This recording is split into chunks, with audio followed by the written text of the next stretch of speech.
Mga kaibigan, kapatid, naramdaman mo na ba ang bigat ng isang imposible na gawain, isang tila hindi masusukat na pader na nakatayo sa pagitan mo at ng iyong kapalaran? Ngayon, naglalakbay tayo pabalik sa isang oras na ang mga anak ng Israel, pagkatapos ng 40 mahabang taon sa ilang, nahaharap sa kanilang sariling Jericho, isang lungsod na tila hindi malulutas, isang simbolo ng pag-aalinlangan at kawalan ng pag-asa. Ito ang kwento ni Jericho, isang kwento hindi lamang ng digmaan at pagsakop, kundi ng pananampalataya, pagsunod, at ang walang tigil na pangako ng Diyos. Isang kwento na sumasalamin kahit hanggang sa araw na ito, na direktang nagsasalita sa mga hamon na kinakaharap natin sa ating sariling buhay. Isipin ng iyong sariling Jericho, ano ang tila hindi masusukat na pader na nakatayo sa iyong landas. Mag-explore tayo ng sama-sama, habang pinaglalaroan natin ang pagbagsak ng Jericho, isang kwento na pukawin ang iyong kaluluwa at mag-apoy sa iyong pananampalataya. Ang paglalakbay mula sa pagkaalipin sa Egypt hanggang sa lupang pangako ay mahirap. 40 taon na gumagala sa disyerto, nawala ang isang henerasyon, gayon pa man ang pangako. Alalahanin ang mga salita kay Moises, gagawin kita sa isang mahusay na bansa, Exodo Kapitulo 19 versikulo 6. Ngayon, sa ilalim ng pamumuno ni Joshua, ang kahalili kay Moises, isang bagong henerasyon ang tumayo sa threshold ng Canaan. Bago nila inilalagay ang Jordan, isang kakilakilabot na hadlang, ngunit sa pamamagitan ng pananampalataya at pagsunod, hinati ng Diyos ang mga tubig, na sumasalamin sa paghihiwalay ng pula na dagat, isang testamento sa kanyang walang tigil na katapatan. Pinangunahan niya sila sa disyerto, at ngayon ay haantong niya sila sa lupang pangako. Ngunit ang kanilang unang hamon ay si Jericho, isang lungsod na hindi katulad ng kanilang nakatagpo. Si Jericho ay isang kuta, isang lungsod ng mga nakakahawang pader, na inilarawan sa Joshua 6:1 bilang mariing pinatibay.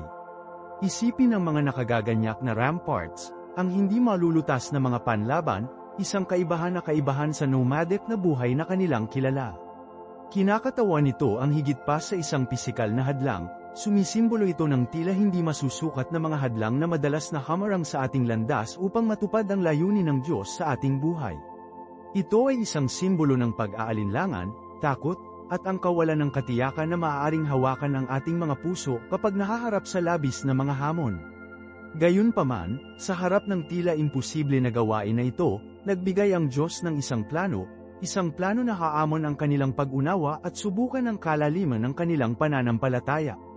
Isang plano na magpapakita hindi lamang sa lakas ng militar, kundi ang kapangyarihan ng walang tigil na pagsunod sa kanyang banal na kalooban. Para sa kahit na ang pinakamalakas na pader ay gumuho bago ang walang tigil na pananampalataya at pagsunod sa makapangyarihan sa lahat.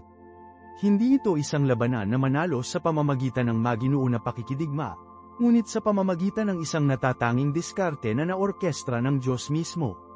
Ang labanan para sa Jericho ay una at pinakamahalagang isang espiritual na labanan, isang testamento sa kapangyarihan ng pananampalataya at ang walang tigil na pangako ng Diyos. Ang plano na ito, na ipinahayag kay Joshua sa isang pangitain, ay hindi kinaugalian, halos walang katotohanan. Marso sa paligid ng lungsod sa loob ng 7 araw, isang beses sa isang araw, ang mga pari na nagdadala ng arko ng tipan, ang simbolo ng presensya ng Diyos, na nangunguna sa daan. Isipin ang eksena, libu-libong mga Israelita, pagod mula sa mga taon ng paglibot, masunurin na pag-ikot ng isang tila hindi mababago na kuta, ang kanilang pananampalataya ang tanging sandata sa kanilang arsenal. Walang mga tibak na nag-aaway, walang mga arrow na lumipad, walang nakagagalit na mga tupa na kumulog laban sa mga dingding. Ang kanilang lakas ay hindi nakalagay sa kanilang mga bisig, ngunit sa kanilang walang tigil na paniniwala sa pangako ng Diyos. Maaari mo ba itong larawan? Ang araw ay bumagsak sa kanilang mga likuran, ang alikabok na lumibot sa kanilang mga paa, ang maindayog na matalo ng kanilang mga yapak ay sumisigaw sa mga tahimik na kalye sa labas ng mga pader ng Jericho. Ito ay isang gawa ng pananampalataya, isang pampublikong pagpapahayag ng kanilang pag-asa sa Diyos, isang pagpapakita ng kanilang tiwala sa kanyang banal na plano. Mag-isip tungkol sa iyong sariling Jericho. Ano ang tila hindi masusukat na balakid na humaharang sa iyong landas? Ito ba ay isang relasyon ay naging maasim, isang krisis sa pananalapi, isang problema sa kalusugan, isang career setback, O marahil isang malalim na natatakot na takot o kawalan ng kapanatagan. Marahil ito ay isang pader ng pagdududa sa sarili, na binuo ng ladrilyo sa loob ng maraming taon ng negatibong pag-uusap sa sarili anuman ang maaaring maging Jericho, tandaan ang paglalakbay ng mga Israelita. Ang kanilang pagsunod ay hindi bulag, ito ay nagmula sa pagsaksi sa katapatan ng Diyos sa buong kanilang napakahirap na paglalakbay. Nakita nila mismo ang kanyang kapangyarihan, naranasan ang kanyang paglaya, at nadama ang kanyang walang tigil na presensya. Ang kanilang pagsunod ay isang tugon sa isang kasaysayan ng katapatan ng Diyos. Kumusta naman ang iyong sariling kasaysayan? Anong mga karanasan ang humuhubog sa iyong pananampalataya? Anong mga sandali ang nagpakita ng katapatan ng Diyos sa iyong buhay? Nakita mo ba ang kanyang kamay sa trabaho, kahit na sa gitna ng paghihirap at kawalan ng pag-asa?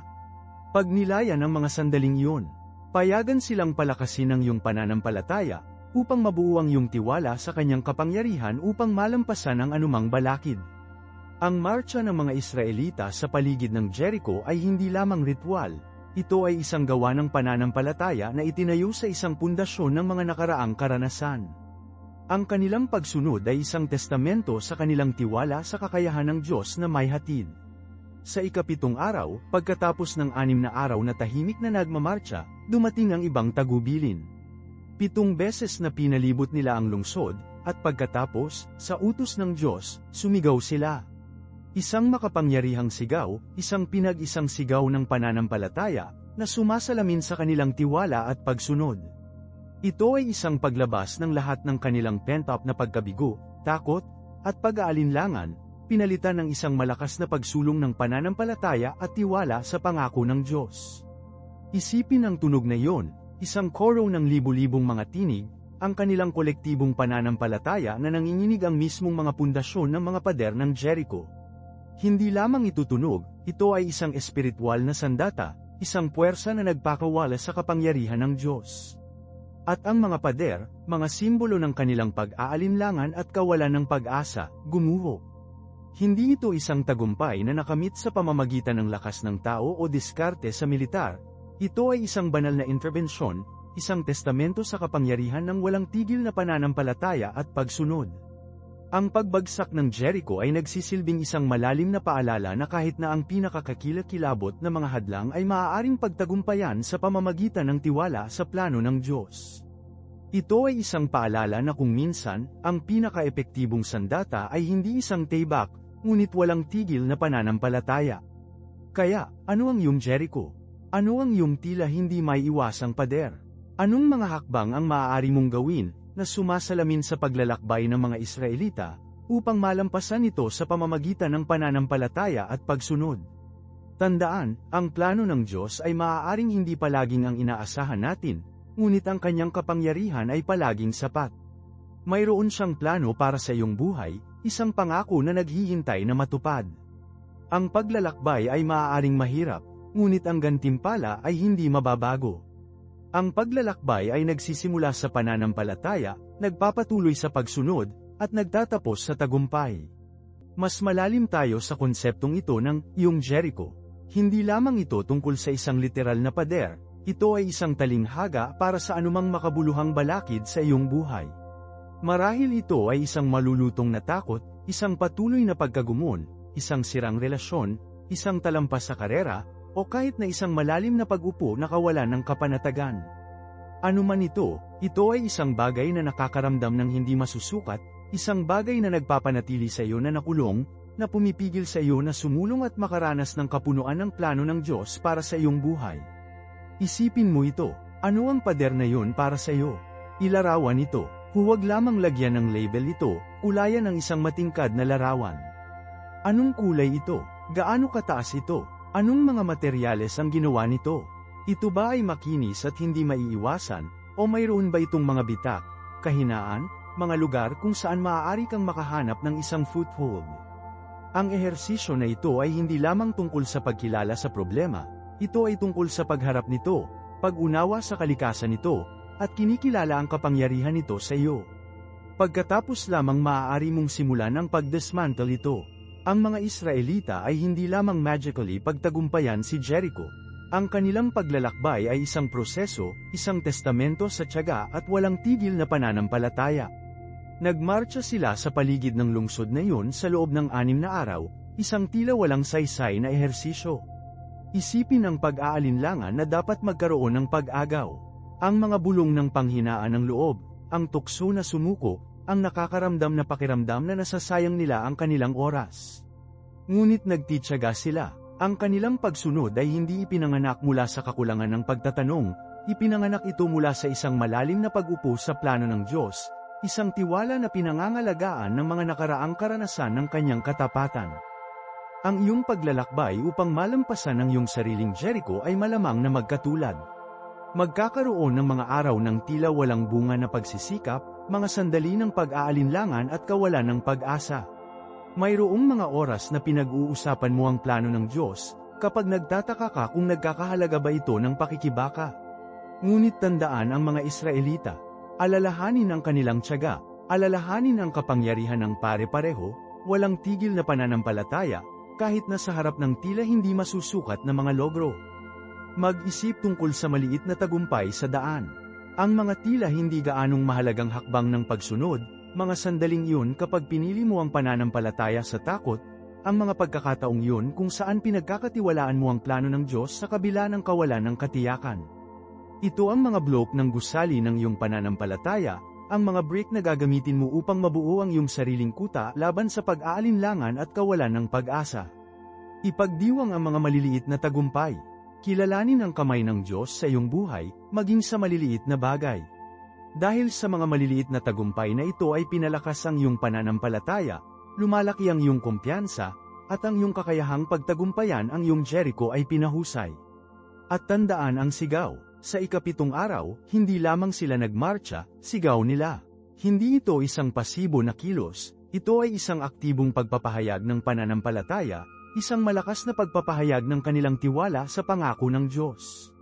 Ano ang iyong sigaw? Paano mo ipahayag ang iyong pananampalataya, ang iyong tiwala, ang iyong walang tigil na paniniwala sa kapangyarihan ng Diyos upang malampasan ang iyong balakid? Ito ba ay sa pamamagitan ng panalangin, sa pamamagitan ng pagsamba, sa pamamagitan ng paglilingkod sa iba, sa pamamagitan ng isang matapang na hakbang ng pananampalataya? Hanapin ang iyong boses, hayaang magring ang iyong pananampalataya. Hayaan itong iling ang mga pundasyon ng iyong Jericho. Ang iyong sigaw, ang iyong deklarasyon ng pananampalataya, ay maaaring hindi isang literal na sigaw. Ito ay maaaring maging isang tahimik na bulong ng panalangin sa katahimikan ng gabi, isang taos-pusong awit ng papuri na tumataas mula sa iyong kaluluwa, isang hindi makasariling pagkilos ng kabaitan na pinalawak sa isang nangangailangan. Maaaring ang lakas ng loob na magsalita ng katotohanan sa kapangyarihan, kahit na hindi komportable. Maaaring ang pagpayag na magpatawad, kahit na imposible ang kapatawaran. Maaari rin itong maging simpleng gawa ng pagpili ng pasasalamat sa sama ng loob, na nakatuon sa mga pagpapala sa iyong buhay sa halip na manatili sa mga hamon. Ang susi ay pagiging tunay. Ang iyong sigaw ay dapat magmula sa kailaliman ng iyong pagkatao, isang tunay na pagpapahayag ng iyong pananampalataya at tiwala sa Diyos. Hindi ito maaaring maging isang sapilitang pagganap, dapat itong maging isang taos-pusong alay, isang testamento sa iyong walang tigil na paniniwala sa kanyang kapangyarihan. Isaalang-alang ang kwento ni David at Goliath. Si David, isang batang-batang lalaki ng pastol, ay nahaharap sa isang tila hindi masusukat na balakid, isang higanting mandirigma, na armado sa mga ngipin, na kinilabutan ang hukbo ng Israel. Ang mga logro ay labis na nakasalansan laban sa kanya. Gayunpaman, si David, na armado lamang ng isang tirador at walang tigil na pananampalataya sa Diyos, ay humarap kay Goliath ng katapangan at kumpiyansa. Ang kanyang sigaw ay hindi isang literal na dagendong, ito ay isang pagpapahayag ng pananampalataya na ipinahayag sa pamamagitan ng kanyang mga aksyon. Tumanggi siyang matakot sa laki at lakas ni Goliath. Nagtiwala siya sa kapangyarihan ng Diyos na iligtas siya mula sa banta ng higanti. At tulad ng alam natin, sinagot ng Diyos ang kanyang hindi sinasabing panalangin, gamit ang tila hindi gaanong kahalagahan ng isang tirador upang ibagsak ang makapangyarihang Goliath. Ang kwento ni David ay nagpapaalala sa amin na ang aming sigaw ay hindi kailangang maging malakas o dramatiko upang maging epektibo. Kailangan itong maging tunay, at nakaugat sa pananampalataya. Kailangang sumasalamin ito ng isang malalim na tiwala sa kapangyarihan ng Diyos at isang pagpayag na umalis sa pananampalataya, kahit na ang mga logro ay nakasalansan laban sa atin. Mag-isip tungkol sa iyong sariling Goliath. Ano ang tila hindi masusukat na balakid sa iyong buhay na iyong kinakaharap? Ano ang mga bulong ng pagdududa at takot na sinusubukan mong pigilan ka? Paano mo, tulad ni David, lumapit sa iyong Goliath, na may katapangan, kumpiyansa, at walang tigil na pananampalataya sa kapangyarihan ng Diyos? Tandaan, ang iyong paglalakbay upang malampasan ang iyong Jericho ay hindi magiging madali. Mangangailangan ito ng tiyaga, pagiging matatag, at isang pagpayag na magtiwala sa plano ng Diyos, kahit na hindi mo ito naiintindihan. Mayroong mga oras na sa tingin mo ay labis na nasasaktan, nasiraan ng loob, at tinukso na sumuko. Ngunit sa mga sandaling iyon, alalahanin ang mga Israelita, alalahanin si David, at alalahanin ang kapangyarihan ng iyong sariling sigaw, ang iyong tunay na pagpapahayag ng pananampalataya at tiwala sa Diyos. Hayaan na ang pananampalataya na iyon ang iyong tiyaga, palakasin ang iyong paglutas, at gabayan ka patungo sa tagumpay. Huwag maliitin ang kapangyarihan ng isang tahimik na panalangin, isang hindi makasariling kilos, isang sandali ng pasasalamat. Ang mga tila maliit na gawa ng pananampalataya ay maaaring maging pinakamalakas na sigaw ng lahat. Sila ang mga brick na nagtatayo ng iyong kuta laban sa pag-aalinlangan at kawalan ng pag-asa, ang mga hakbang na humahantong sa iyo patungo sa katuparan ng layunin ng Diyos para sa iyong buhay. Ang paglalakbay na ito ay hindi isang sprint, ito ay isang marathon ng pananampalataya. Manatiling kurso, at iyon ang nagdadala sa amin sa kahalagahan ng pamayanan. Ang iyong paglalakbay sa iyong sariling Jericho, ang iyong personal na Goliath, ay hindi sinadya upang maging isang nag-iisa na paglalakbay. Tandaan mo ang mga Israelita? Nagmarcha sila sa paligid ng mga pader na iyon, ang kanilang kolektibong pananampalataya ay isang malakas na puwersa, isang symphony ng mga sigaw, parehong tahimik at tinig, na nagbubunyi ng magkakaisa. Ang kolektibong pananampalataya na ito ay nagpalakas ng kanilang mga individual na lakas, pinalakas ang kanilang katapangan, at sa huli ay humahantong sa kanila sa tagumpay. Hanapin ang iyong tribo, palibutan ang iyong sarili sa mga taong nauunawaan ang iyong pakikibaka, kung sino ang mag-angat sa iyo kapag nag-aalsa ka, na magpapaalala sa iyo ng walang tigil na pagmamahal at suporta ng Diyos. Ito ang iyong mga kapwa mandirigma, ang iyong mga espiritual na kasama, na magmarcha sa tabi mo, na nagbabahagi ng pasanin at ipinagdiriwang ang mga tagumpay. Huwag matakot na maging mahina sa kanila, ibahagi ang iyong mga pagdududa, iyong takot, ang iyong mga tagumpay. Ang kanilang suporta ay magiging isang lifeline, isang mapagkukunan ng lakas kapag naramdaman mo ang iyong sariling pananampalataya. Isipin ang kapangyarihan ng ibinahaging panalangin. Kapag ang maraming mga tinig ay tumaas sa pag-iisa, ang pagpetisyon sa Diyos para sa lakas, gabay, at paglaya, ang epekto ay higit na malaki. Ang kolektibong enerhiya ng pananampalataya ay lumilikha ng isang malakas na larangan ng puwersa, na pinuprotektahan ka mula sa negativity at pag-aalinlangan na naglalayong papanghinain ang iyong espiritu. Maghanap ng isang sumusuporta sa pamayanan ng simbahan, isang maliit na grupo, o kahit na isang malapit na kaibigan o miyembro ng pamilya na maaari mong ibahagi ang iyong paglalakbay at manalangin ng magkasama. Ang ibinahaging pananampalataya na ito ay magiging isang angkla sa bagyo, isang bika ng pag-asa na gumagabay sa iyo patungo sa iyong ipinangakong lupain. Tandaan, ang katahimikan ay maaaring maging isang malakas na anyo ng sigaw din. Minsan, ang pinaka-epektibong komunikasyon sa Diyos ay sa pamamagitan ng tahimik na pagmumuni-muni, sa pamamagitan ng isang puso na puno ng pasasalamat at pagpapakumbaba. Sa katahimikan, maririnig mo ng mas malinaw ang kanyang tinig, matanggap ang kanyang gabay ng mas malalim, at pakiramdam na mas matalik ang kanyang presensya.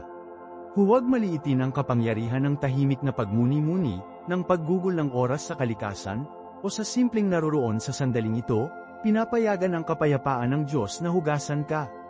Isaalang-alang ang kasanayan ng journal. Ang pagsulat ng iyong mga saloobin, damdamin, at panalangin ay maaaring maging isang malakas na tool para sa pagmuni-muni sa sarili at paglago ng espiritual. Pinapayagan ka nitong i-proseso ang iyong emosyon, kilalanin ang iyong mga pakikibaka, at ipahayag ang iyong pananampalataya sa isang nasasalat na paraan. Sa pamamagitan ng pag-journal, maaari mong subaybayan ang iyong pag-unlad, ipagdiwang ang iyong mga tagumpay, at alamin mula sa iyong mga pag-setback. Ito ay nagiging isang talaan ng iyong espiritual na paglalakbay, isang testamento sa iyong walang tigil na pananampalataya at tiyaga. Ito ay isang tahimik na sigaw sa iyong sarili, isang paalala ng iyong lakas at pagiging matatag. At sa wakas, tandaan na ang paglalakbay na ito ay hindi isang lahi. Ito ay isang marathon, isang panghabang buhay na pangako sa paglalakad kasama ang Diyos, nagtitiwala sa kanyang plano, at yakapin ang mga hamon na darating sa iyo. Magkakaroon ng mga sandali ng pag-aalinlangan, mga sandali ng kawalan ng pag-asa, sandali kapag pinag-uusapan mo ang iyong pananampalataya. Ngunit ang mga sandaling ito ay hindi pagkabigo, ang mga ito ay mga pagkakataon para sa paglaki, para sa pagpapalalim ng iyong relasyon sa Diyos, at para sa pagpapalakas ng iyong paglutas. Yakapin ang paglalakbay, mahalin ang mga aralin, at huwag sumuko sa iyong sigaw, ang iyong tunay na pagpapahayag ng pananampalataya at tiwala sa walang tigil na pag-ibig ng Diyos. Patuloy na magmarcha, patuloy na manalangin, manatiling naniniwala. Naghihintay ang iyong Jericho. Ngayon, pag-usapan natin ang tungkol sa mga hadlang. Haharapin mo sila. Hindi yun banta, ito ay isang pangako. Ang bawat paglalakbay ng pananampalataya, ang bawat pag-akyat patungo sa isang mas mataas na pag-unawa, ay nagsasangkot ng pag-navigate ng mahirap na lupain. Isipin ito tulad nito, ang makinis na landas, mas malamang na talagang pahalagahan mo ang rurok. Ang mga hamon na nakatagpo mo ay hindi sinadya upang masira ka, ang mga ito ay dinisenyo upang mabuo ka, upang pinuhin ang iyong pananampalataya, upang ipakita ang lakas na hindi mo alam na nagmamay-ari ka. Ang isang karaniwang balakid ay ang pagdududa. Ito ay isang nakakalusot na kalaban, bumubulong ng insidious na namamalagi sa tahimik na sandali, sinusubukan na mabura ang iyong kumpiyansa at papanghinain ang iyong paniniwala. Huwag hayaan itong mag-ugat. Kilalanin ang pagdududa, suriin ang pinagmulan nito, at pagkatapos ay aktibong pumili ng pananampalataya. Alalahanin ang mga pangako na nagawa mo, ang mga karanasan na nagpalakas sa iyong paniniwala, at ang walang tigil na pag-ibig ng Diyos. Ang pagdududa ay isang bisita, hindi isang residente. Huwag bigyan ito ng isang permanenteng pag-upa sa iyong isip. Ang isa pang sagabal ay ang takot. Takot sa hindi alam, takot sa kabiguan, takot sa paghuhusga, lahat ito ay likas na emosyon ng tao. Ngunit ang takot ay sinungaling. Nagpapasaya ito ng mga banta at binabawasan ang iyong mga kakayahan. Kapag ang takot ay gumagapang, alalahanin ang hindi mabilang na mga oras na naihatid ka ng Diyos sa nakaraan. Alalahanin ang kanyang katapatan, ang kanyang walang tigil na presensya sa iyong buhay. Alalahanin na hindi niya kami binibigyan ng higit sa maaari nating hawakan. Binibigyan niya tayo ng lakas at mapagkukunan na kailangan nating pagtagumpayan ang ating mga takot. Yakapin ang takot, kilalanin ito, pagkatapos ay sumulong sa pananampalataya. Pagkatapos ay mayroong tukso na ihambing ang iyong sarili sa iba. Ang social media, lalo na, ay maaaring maging isang lugar ng pag-aanak para sa inggit at pagdududa sa sarili. Madali itong mahuli sa mga highlight na reels ng buhay ng ibang tao, na nakakalimutan na ang paglalakbay ng lahat ay natatangi at magbubukas sa sarili nitong bilis. Tumutok sa iyong sariling landas, ang iyong sariling paglaki, ang iyong sariling kaugnayan sa Diyos. Ipagdiwang ang iyong mga tagumpay, alamin mula sa iyong mga pag-aalsa, at pigilan ang paghihimok na ihambing ang iyong mga pakikibaka sa likuran ng mga eksena sa perpektong created na imahe ng publiko. Sa wakas, tandaan ang kahalagahan ng tiyaga. Ang paglalakbay na ito ay hindi isang sprint, ito ay isang marathon. Magkakaroon ng mga oras na sa tingin mo ay pagod, panghinaan ng loob, at handang sumuko. Ngunit ang mga ito ay tiyak na mga sandali kung kailangan mong maghukay ng malalim, hanapin ang iyong panloob na lakas, at patuloy na sumulong.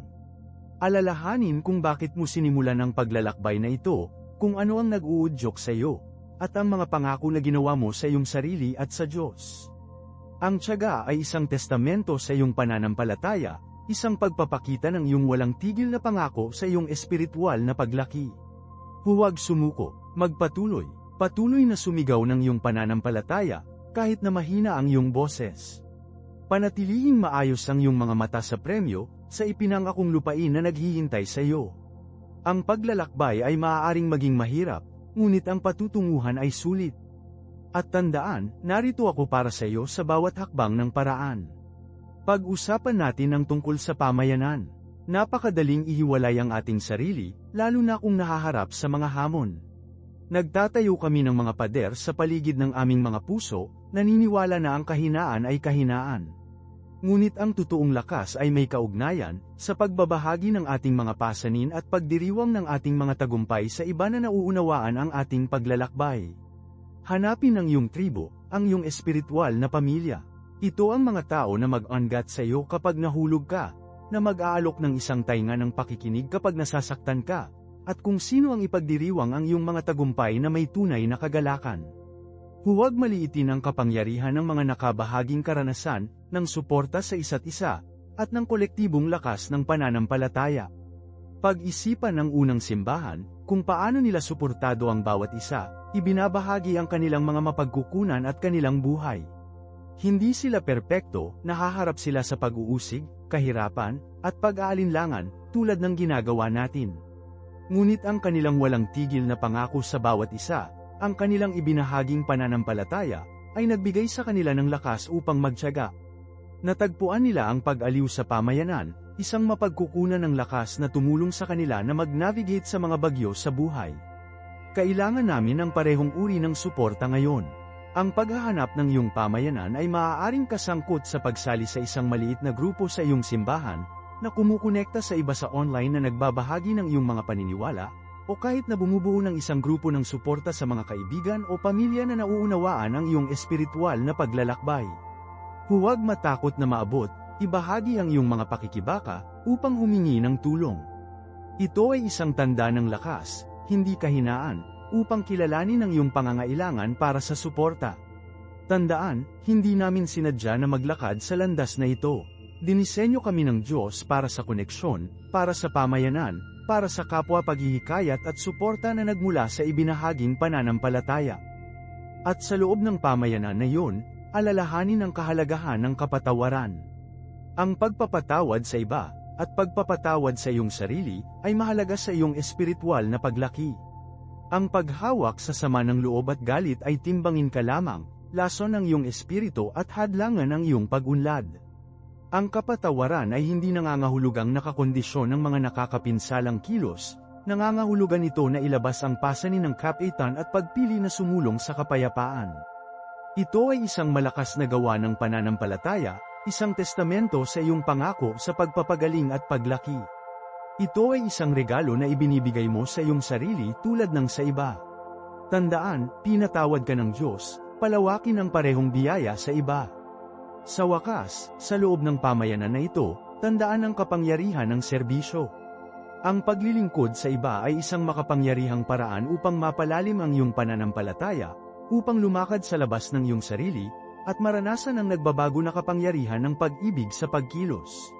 Maaari itong maging kasing simple ng pagboluntaryo sa isang lokal na kusina ng sopas, pagbisita sa isang may sakit na kaibigan, o pag-aalok ng isang tulong na kamay sa isang nangangailangan. Kapag nakatuon tayo sa mga pangangailangan ng iba, madalas nating nalaman na ang ating sariling mga pasanin ay tila mas magaan, ang ating sariling mga pakikibaka ay hindi gaanong makabuluhan. Ang paglilingkod sa iba ay isang malakas na paalala na lahat tayo ay magkakaugnay, na tayo ay bahagi ng isang mas malaking pamayanan, at ang ating pananampalataya ay sinadya upang mabuhay sa mga nasasalat na paraan. Ito ay isang paraan upang maipahayag ang iyong pasasalamat sa mga pagpapala sa iyong buhay at upang palakasin ang iyong koneksyon sa Diyos at sa iba. Ang aktibong pakikilahok sa iyong pamayanan ng pananampalataya ay nagpapatibay sa mga bono at pinalakas ang iyong sariling espiritu. Kaya, napag-usapan namin ang tungkol sa pamayanan, kapatawaran, at serbisyo tatlong mga haligi, naniniwala ako, na sumusuporta sa isang malakas at masiglang pananampalataya. Magsawsaw tayo ng kaunting mas malalim sa bawat isa, paggalugad ng ilang mga praktikal na paraan na maaari mong isama ang mga prinsipyong ito sa iyong pang-araw-araw na buhay. Mag-isip tungkol sa pamayanan. Hindi lamang ito tungkol sa pagdalo sa serbisyo sa linggo, kahit na tiyak na isang mahalagang bahagi. Ang totoong pamayanan ay nagsasangkot ng tunay na koneksyon, isang pakiramdam ng pag-aari kung saan sa tingin mo ay nakikita, narinig, at pinahahalagahan kung sino ka, mga bahid at lahat. Ito ay tungkol sa pagbabahagi ng iyong mga kagalakan at kalungkutan, ang iyong mga tagumpay at pagkabigo, sa mga taong nauunawaan at nag-aalok ng walang tigil na suporta. Ito ay maaaring mga hulugan ng pagsali sa isang pag-aaral sa Biblia, pagboluntaryo para sa isang proyekto sa simbahan, o simpleng paggugol ng oras sa mga katulad na individual na nagbabahagi ng iyong pananampalataya. Isaalang-alang ang pag-abot sa isang tao na hindi mo pa nakausap, ang isang simpleng tawag sa telepono o email ay maaaring gumawa ng isang pagkakaiba-iba sa mundo. Ngayon, kapatawaran. Ito ay madalas na pinakamahirap, hindi ba? Ang pagpindot sa galit at sama ng loob ay tulad ng pagdala ng isang mabibigat na timbang sa iyong mga balikat, patuloy na kinakaladkad ka pababa. Ang kapatawaran ay hindi tungkol sa pagkalimot, ito ay tungkol sa paglabas ng mahigpit na pagkakahawak na ang kapitan ay nasa iyong puso at espiritu. Ito ay tungkol sa pagpili na palayain ang sakit, upang masira mula sa siklo ng negativity. Ito ay isang proseso, hindi isang beses na kaganapan, at maaaring mangailangan ito ng paghahanap ng propesyonal na patnubay o pagpapayo kung ang nasaktan ay malalim. Simulan ang maliit. Patawarin ang isang menor de edad na pagkakasala, isang maliit na bahagyang. Magsanay na palayain ang mga maliliit na bagay, at habang itinatayo mo ang kalamnan na iyon, mas madali mong matugunan ang mas malaking sakit. Tandaan, ang kapatawaran ay hindi lamang para sa iba, mahalaga rin ito para sa pagpapatawad sa sarili. Lahat tayo ay nagkakamali, lahat tayo ay nahuhulog. Ang pag-aaral na patawarin ang ating sarili ay isang mahalagang hakbang patungo sa espiritual na kapritsyo. At sa wakas, serbisyo. Hindi ito tungkol sa mga engranding kilos, ito ay tungkol sa maliit na gawa ng kabaitan, ang tahimik na sandali ng pakikiramay. Ito ay tungkol sa nakikita ang mga pangangailangan ng iba at tumugon ng may kabutihang loob at pag-ibig. Maaari itong maging isang bagay na kasing simple ng pagtulong sa isang matatandang kapitbahay sa kanilang mga groceries, na nag-aalok ng isang pakikinig na tainga sa isang kaibigan na nangangailangan, o pagbibigay ng isang kawanggawa na nakahanay sa iyong mga halaga. Maghanap ng isang kadahilanan na sumasalamin sa iyo, isang bagay na nagsasalita sa iyong puso at pinapayagan kang i-channel ang iyong pananampalataya sa pagkilos. Ang kilos ng paglilingkod sa iba ay nagdudulot ng isang malalim na pakiramdam ng katuparan, isang pakiramdam ng koneksyon sa isang bagay na mas malaki kaysa sa iyong sarili. Inilipat nito ang iyong focus sa labas, malayo sa iyong sariling mga pagkabalisa at pag-aalala, at pinapayagan kang maranasan ang kagalakan ng paggawa ng pagkakaiba sa buhay ng iba. Tandaan, ang tunay na pananampalataya ay hindi lamang isang pakiramdam, ito ay isang paraan ng pamumuhay, na ipinahayag sa pamamagitan ng ating mga aksyon, ating pakikipag-ugnayan, at ating pangako sa paglilingkod sa iba. Ito ay tungkol sa pamumuhay ng iyong pananampalataya, hindi lamang pinag-uusapan ito. Ang tatlong elemento na ito, pamayanan, kapatawaran, at serbisyo ay magkakaugnay, kapwa nagpapatibay. Nagtutulungan sila upang lumikha ng isang malakas na pundasyon para sa iyong espiritual na paglalakbay. Ngayon, suriin natin ang isang maliit na mas malalim sa bawat isa sa mga lugar na ito.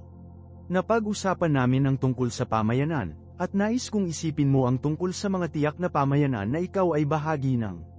Mayroon bang pakiramdam ng pag-aari? Nararamdaman mo bang suportado at hinikayat? Kung hindi, huwag matakot na galugarin ang iba pang mga pagpipilian. Marahil ito ay isang club na nakasentro sa paligid ng panitikan na nakabase sa pananampalataya, isang voluntaryong organisasyon na nagtatrabaho sa mga walang tirahan, o kahit isang online forum para sa mga taong nakikipag-ugnay sa mga katulad na espiritual na katanungan. Ang susi ay upang makahanap ng isang puwang kung saan sa tingin mo ay tinanggap, nauunawaan, at hinamon na lumago. Huwag maliitin ang kapangyarihan ng mga nakabahaging karanasan. Ang pagbabahagi ng iyong mga pakikibaka at pagdiriwang ng iyong mga tagumpay sa iba ay nagpapalakas sa iyong pananampalataya at tumutulong sa iyong pakiramdam na hindi gaanong nag-iisa sa iyong paglalakbay. Tandaan na ang pakiramdam ng pag-aari ay hindi lamang tungkol sa paghahanap ng isang pangkat, ito rin ay tungkol sa pag-aalaga ng mga relasyon sa loob ng pangkat na iyon.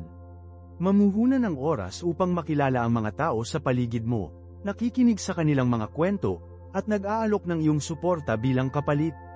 Pag-usapan pa natin ang tungkol sa kapatawaran. Ito ay isang malakas na kilos, hindi lamang para sa taong nagpapatawad ka, ngunit para sa iyong sarili. Ang paghawak sa sama ng loob ay tulad ng pagdala ng isang lason, ito ay nakakasama sa iyo ng higit pa kaysa sa taong galit ka. Nakita ko ito nang hindi mabilang na beses ang mga tao ay kumapit sa mga nakaraan na sakit, na pinapayagan silang tukuyin ang kanilang kasalukuyan at hinaharap. Ito ay isang mabibigat na pasanin. Minsan, ang proseso ng kapatawaran ay nangangailangan ng pag-journal, pagsulat ng iyong damdamin, iyong nasaktan, ang iyong galit. Maaari itong maging cathartic upang mailabas ito, upang kilalanin ang sakit nang hindi kinakailangang patunayan ang mga aksyon na sanhi nito. Iba pang mga oras, ang pakikipag-usap sa isang mapagkakatiwalaang kaibigan, isang miyembro ng pamilya, o isang therapist ay maaaring hindi ka pani-paniwalang kapaki-pakinabang. Maaari silang mag-alok ng ibang pananaw, tulungan kang i-proseso ang iyong emosyon, at gabayan ka sa mga hakbang ng pagpapaalis. Tandaan, ang kapatawaran ay hindi kinukonsinti ang mga aksyon ng iba. Ito ay tungkol sa pagpapalaya sa iyong sarili mula sa bilangguan ng kapaitan. Ito ay tungkol sa pagpili ng kapayapaan sa galit, paggaling sa saktan. At huwag kalimutan ang pagpapatawad sa sarili. Maging mabait sa iyong sarili. Lahat tayo ay nagkakamali, at mahalaga na matuto mula sa kanila, hindi na tinukoy sa kanila. Sa wakas, serbisyo. Mag-isip tungkol sa mga natatanging talento at kasanayan na mayroon ka. Paano mo magagamit ang mga regalong iyon upang maglingkod sa iba? Hindi ito kailangang maging isang napakalaking gawain. Siguro ikaw ay isang likas na matalino na manunulat, maaari kang magboluntaryo upang magsulat ng mga newsletter para sa isang lokal na kawanggawa. Marahil ikaw ay isang bihasang music hero, maaari kang mag-alok upang i-play sa isang nursing home. Siguro ikaw ay isang mahusay na nakikinig, maaari ka lamang maging isang kaibigan sa isang taong nangangailangan ng suporta. Ang mga posibilidad ay walang katapusang. Maghanap ng mga pagkakataon na maglingkod sa loob ng iyong pamayanan, sa iyong simbahan, o kahit na iyong sariling pamilya. Ang kilos ng pagbibigay, ng paglalagay ng mga pangangailangan ng iba bago ang iyong sarili, ay hindi mapaniniwalaan o kapani-paniwala. Nag-uugnay ito sa iyo sa isang bagay na mas malaki kaysa sa iyong sarili, na nagpapaalala sa iyo ng iyong layunin at ang iyong koneksyon sa isang bagay na banal. Nagdudulot ito ng empatiya, pakikiramay, at isang malalim na pakiramdam ng pasasalamat. At madalas ito sa mga tahimik na gawa ng serbisyo, ang mga tila maliit na kilos na ito, na nahanap natin ang pinakadakilang paglago ng espiritual. Ito ay isang malakas na paraan upang maipakita ang iyong pananampalataya, hindi sa pamamagitan ng mga salita, ngunit sa pamamagitan ng mga makabuluhang kilos. Isipin ito, anong maliit na kilos ng serbisyo ang maaari mong gawin ngayon. Anong maliit na hakbang ang maaari mong gawin upang mapalalim ang iyong koneksyon sa pamayanan, kapatawaran, at serbisyo. Ngayon, suriin natin ang isang maliit na mas malalim sa konsepto ng pamayanan. Hindi lamang ito tungkol sa isang pangkat, ito ay tungkol sa aktibong pakikilahok, pag-ambag, at pag-aalaga ng mga relasyon sa loob ng pangkat na iyon. Mag-isip tungkol sa iyong sariling pamayanan. Ito ba ang iyong pamilya, iyong lugar ng trabaho, iyong simbahan, iyong club, ang iyong online gaming group? Kung saan mo nahanap ang iyong sarili na regular na nakikipag-ugnay sa iba, yun ang iyong komunidad. At sa loob ng bawat isa sa mga pamayanan na ito, may mga pagkakataon para sa paglaki, para sa pag-aaral, para sa pagpapalalim ng iyong mga koneksyon sa iba. Isaalang-alang ang iyong pamilya. Aktibo ka bang nakikinig sa mga miyembro ng iyong pamilya? Nagsusumikap ka ba upang maunawaan ang kanilang mga pananaw, kahit na naiiba sila sa iyong sarili?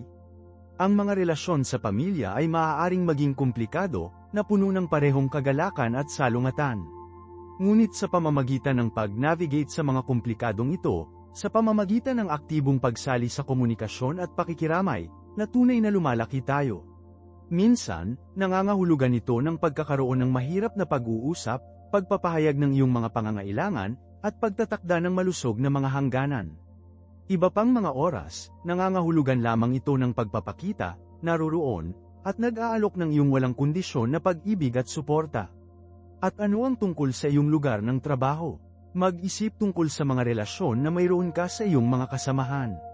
Nagpapalakas ka ba ng pakikipagtulungan at paggalang sa isa't isa? Sinusuportahan mo ba ang iyong mga kasamahan sa koponan, Nag-aalok ng tulong kung kinakailangan, ipinagdiriwang ang kanilang mga tagumpay. Ang isang positibo at sumusuporta sa kapaligiran sa trabaho ay mahalaga para sa kapwa individual at kolektibong tagumpay. Ito ay sa mga pakikipagtulungan na ito na natutunan natin mula sa bawat isa, bumuo ng aming mga kasanayan, at bumuo ng isang pakiramdam ng ibinahaging layunin. Kahit na nagtatrabaho ka ng malayuan, may mga pagkakataon pa ring bumuo ng komunidad sa pamamagitan ng mga virtual na pagpupulong ng koponan, mga online forum, at informal na chat. Ngayon, isaalang-alang natin ang mas malawak na pamayanan ang iyong kapitbahayan, iyong lungsod, iyong bansa. Ano ang mga isyu na kinakaharap ng iyong komunidad? Paano ka maaaring mag-ambag sa positibong pagbabago? Maaaring kasangkot ito sa pagboluntaryo ng iyong oras sa isang lokal na kawanggawa, pakikilahok sa mga kaganapan sa komunidad, o simpleng pagiging isang mabuting kapitbahay. Ito ay tungkol sa aktibong pakikisali sa buhay ng iyong pamayanan, na nag-aambag sa iyong mga talento at kasanayan, at nagtutulungan upang malutas ang mga problema at pagbutihin ang buhay ng iba. Isaalang-alang ang kahit na mas maliit na mga kilos, pagpili ng basura sa iyong parke ng kapitbahayan, nag-aalok upang matulungan ang isang matatandang kapitbahay sa kanilang mga pamilihan, o simpleng nakangiti at kumusta sa mga taong nakatagpo mo. Ang mga maliliit na kilos na ito ay maaaring gumawa ng malaking pagkakaiba sa pagbuo ng isang pakiramdam ng koneksyon at pag-aari. Tandaan na ang pamayanan ay itinayo, hindi lamang natagpuan. Nangangailangan ito ng intensyonalidad, pagsisikap, at isang pagpayag na mamuhunan sa mga relasyon. Ito ay isang proseso ng gantimpala ibinibigay mo, at natanggap mo. Sinusuportahan mo ang iba, at sinusuportahan ka nila. At sa palitan na yon, natuklasan mo ang isang mas malalim na pakiramdam ng layunin at pag-aari. Mag-isip tungkol sa ripple effect ng iyong mga aksyon kung paano ang iyong kabaitan at suporta ay maaaring magbigay ng inspirasyon sa iba na gawin ng pareho, na lumilikha ng isang mas mahabagin at konektado na mundo. Kaya, iniwan kita sa ganito, anong maliit na kilos ng koneksyon ang gagawin mo ngayon upang palakasin ang iyong mga relasyon at bumuo ng isang mas makabuluhang buhay? Upang malaman ang higit pa tungkol sa pagbuo ng mas malakas na koneksyon at pag-aalaga ng mas malalim na mga relasyon, mag-subscribe sa channel, buhayin ang bell ng abiso upang hindi mo makaligtaan ang mga video sa hinaharap, at siguraduhin suriin ang aking susunod na video sa mabisang mga diskarte sa komunikasyon. Hanggang sa pagkatapos, mag-ingat at patuloy na kumonekta. Siyaw, Marco.